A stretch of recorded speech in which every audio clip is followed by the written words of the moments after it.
దేశవ్యాప్తంగా సంచలనంగా మారిన శ్రద్ధ హత్య కేసులో సంచలన విషయాలు వెలుగులోకి వస్తున్నాయి. సూరజ్ ఖండ్ లో మృతదేహం ముక్కలు ఆఫ్తాబ్ పడేసినట్లు తాజాగా విచారణలో వెల్లడైంది.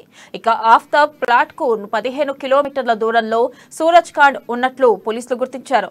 ఆఫ్తాబ్ అరాచకాలపై మరిన్ని నిజాలు చెప్పిన శ్రద్ధ స్నేహితులు చెబుతున్నారు.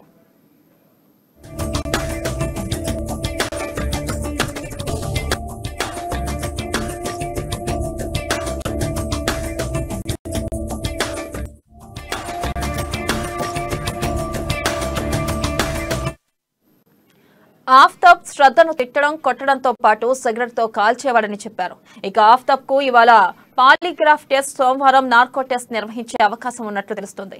హత్య తర్వాత బాలీవుడ్ దృశ్యం పార్ట్ 1 చూసినట్లు, మృతదేహం ముక్కలు చేయడానికి 5 కత్తులు ఉపయోగించినట్లు ఆఫ్తాబ్ పోలీసుల విచారణలో ఒప్పుకున్నట్లు అధికారులు వెల్లడించారు.